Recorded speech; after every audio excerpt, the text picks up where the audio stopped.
সুপ্রিয় দর্শক, পবিত্র রমাদান মাস উপলক্ষে পেন ভিশন টেলিভিশনের নিয়মিত আয়োজন সিয়ামের আলোর আজকের এপিসোডে আপনাদেরকে স্বাগত জানাচ্ছি। আজকে আলোচনা করব রমাদান মাসের কিয়ামুল লাইল বা তারাবিন নামাজের বিধান এবং এর ফজিলত সম্পর্কে ইনশাআল্লাহ তাআলা। আল্লাহ তাআলা পবিত্র কোরআনের বিভিন্ন স্থানে রাতের ইবাদতকে উৎসাহিত করেছেন। আমরা যদি দেখি সূরা আস-সাজদার 16 নম্বর আয়াতে আল্লাহ তাআলা ঘোষণা করেন তাতাজাফা জুনুবুহুম আনিল মাদাজি, অর্থাৎ যারা আল্লাহর নেককার বান্দা তারা রাতের বেলা তারা বিছানা থেকে পৃথক থাকেন, অর্থাৎ মধ্যরাতে উঠে তারা আল্লাহ তাআলার ইবাদত বন্দেগীতে মশগুল হন। অপর একটি আয়াতে আল্লাহ তাআলা বলেন ওবিল আসহারি হুম ইস্তাগফিরুন, অর্থাৎ তারা রাতের বেলায় আল্লাহ তাআলার কাছে ক্ষমা প্রার্থনা করেন। পবিত্র কোরআনের অপর একটি আয়াতে সূরা জারিয়ার একটি আয়াতে আল্লাহ তাআলা ঘোষণা করেন হুম কালিলাম মিনাল লাইলি মা ইয়াহজাউন, অর্থাৎ আল্লাহ তাআলার নেককার বান্দারা তো তারা যারা রাতের বেলায় খুব অল্পই ঘুমিয়ে থাকেন। এছাড়াও আমরা পবিত্র কোরআনের সূরা মুজাম্মিল, সূরা মুদ্দাসির এবং সূরা বানী ইসরাইল সহ বিভিন্ন জায়গায় আমরা দেখি আল্লাহ তাআলা রাতের ইবাদতকে আমাদের জন্য উৎসাহিত করেছেন।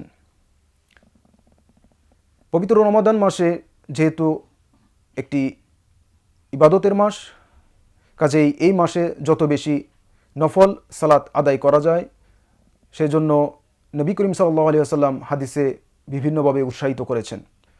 রমাদান মাসে সারাদিন সিয়াম সাধনার পর আমরা এশার নামাজ বাদ তারাবিন নামাজ আদায় করে থাকি। নবী করিম সাল্লাল্লাহু আলাইহি ওয়াসাল্লাম হাদিসে ঘোষণা করছেন মান কামা রমাদানান ঈমানান ওয়া ইহতিসাবান গুফিরা লাহু মা তাকাদ্দামা মিন দামবিহি, অর্থাৎ যে ব্যক্তি রমাদান মাসের রাত্রির বেলা ঈমান অর্থাৎ বিশ্বাস এবং ইহতিসাব বা সবের আশায় রাতের বেলা তারাবিন নামাজ আদায় করবে, আল্লাহ তাআলা তার পূর্ববর্তী সমস্ত গুনাহ মাফ করে দিবেন। অপর একটি হাদিসে নবী করিম সাল্লাল্লাহু আলাইহি ওয়াসাল্লাম ইরশাদ করেন তোমরা যতক্ষণ পর্যন্ত ইমাম নামাজ থেকে নামাজ ছেড়ে না আসবে ততক্ষণ পর্যন্ত ইমামের সাথে কেউ যদি তারাবি সালাত আদায় করে তাহলে সেটা তার জন্য সারা রাত্রি কিয়ামুল লাইলের সওয়াব হিসেবে গণ্য হবে। কাজেই এই রমাদান মাসে কিয়ামুল লাইল বা তারাবির নামাজ আমাদেরকে যথাসাধ্য আদায় করার চেষ্টা করতে হবে। রমাদান মাসের এই যে সিয়াম সাধনার পরে আমরা ক্লান্ত শরীরে ইফতার করার পর যখন আমরা ক্লান্ত হয়ে যাই তখনও যদি আমরা আল্লাহ তাআলাকে ডাকার জন্য দাঁড়িয়ে যাই সেটা আল্লাহ তাআলার কাছে অনেক বেশি পছন্দনীয় হয়। আরেকটি বিষয় সেটা না বললেও নয়, রমাদানের যে এই তারাবিন নামাজ এটি কিন্তু একটি নফল বা সুন্নাহ ইবাদত এবং এই ইবাদতটি যদি আমরা রমাদান মাসে বেশি বেশি করি আমাদের এমন একটি গুরুত্বপূর্ণ কাজে হয়তো আমাদের লাগতে পারে, যেটা নবী করিম সাল্লাল্লাহু আলাইহি সাল্লাম হাদিসে বলেছেন আল্লাহ তাআলা কোনো বান্দার সর্বপ্রথম যে আমলের হিসাব নেবে সেটা হচ্ছে নামাজ। ইন্না আউয়ালা মা ইউহাসাবু বিহিল আবদু ইয়াউমাল কিয়ামাতি মিন আমালিহি আস-সালাহ, কোনো বান্দার কিয়ামতের ময়দানে সর্বপ্রথম যে হিসাবটা নেওয়া হবে সেটা হচ্ছে সালাতের হিসাব। ফাইন সলাহাত সাইরু আমালিহি, যদি নামাজ ঠিক হয়ে যায় তাহলে তার সমস্ত আমল ঠিক হয়ে যাবে। ওয়াইন ফাসাদা, তার যদি নামাজ নষ্ট হয়ে যায় খাবা ওয়া খাসিরা, তাহলে সে ব্যর্থ হবে, ক্ষতিগ্রস্ত হবে। তখন আল্লাহ তাআলা ফেরেশতাদেরকে বলবেন উনজুরু হাল্লি আব্দি মিন তাতাউইন, দেখো আমার বান্দার কোনো নফল ইবাদত আছে কিনা।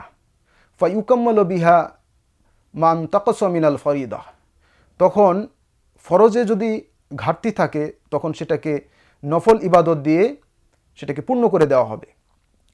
তো কাজেই রমাদান মাসের যেহেতু এটা ইবাদতের মাস, অন্যান্য মাসের তুলনায় এই মাসে আমরা ইবাদত বন্দেগী করার জন্য আমাদের ব্যস্ততাকে কমিয়ে নিয়ে আসি। তো কাজেই সেই সময়টাকে যদি আমরা কাজে লাগাতে পারি এটা আমাদের জীবনে ফরজ ইবাদতের যদি কোনো ঘাটতি বা কমতি থাকে, সেটা এই নফল ইবাদত দিয়ে আমাদের জন্য সেই ঘাটতি পূরণ করা সম্ভব, এবং সেটাই হাদিসে উল্লেখ করা হয়েছে।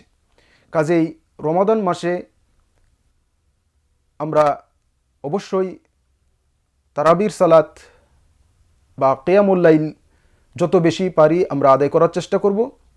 যদিও আমাদের দেশে তারাবির রাকাত সংখ্যা সম্পর্কে বিভিন্ন ধরনের কথা বলা হয়।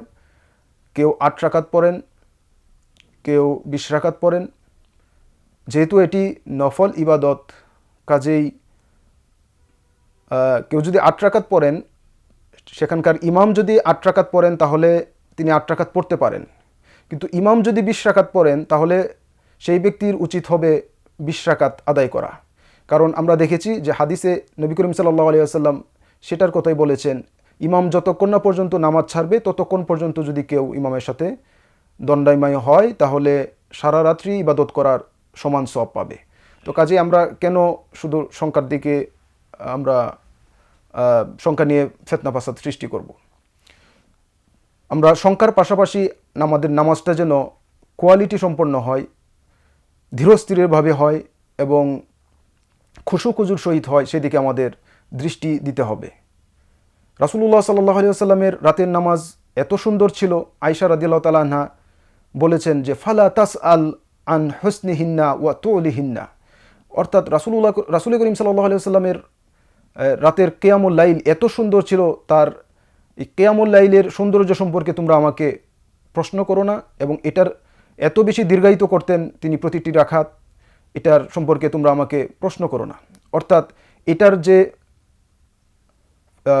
সৌন্দর্য সেটা আসলে বর্ণনা করে শেষ করা যাবে না। এই জন্য আয়েশা রাদিয়াল্লাহু তাআলা আনহা এভাবে বলেছেন। তো রাসূল করিম সাল্লাল্লাহু আলাইহি ওয়াসাল্লাম রাতের বেলা ইবাদত বন্দিগিতে কাটিয়ে দিতেন।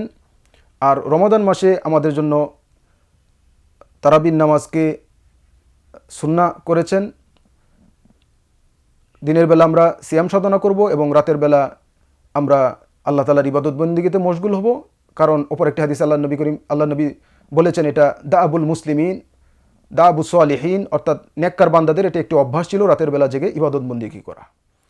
তো কাজেই আসুন আমরা পবিত্র রমজান মাসের রাত্রিকালীন ইবাদতে আমরা আমাদের সময়কে ব্যয় করি। আল্লাহ তাআলা আমাদেরকে তৌফিক দান করুন। ওয়া আখিরু দাওয়ানা আনিল হামদুলিল্লাহি রাব্বিল আলামিন। আসসালামু আলাইকুম ওয়া রাহমাতুল্লাহি ওয়া বারাকাতুহু।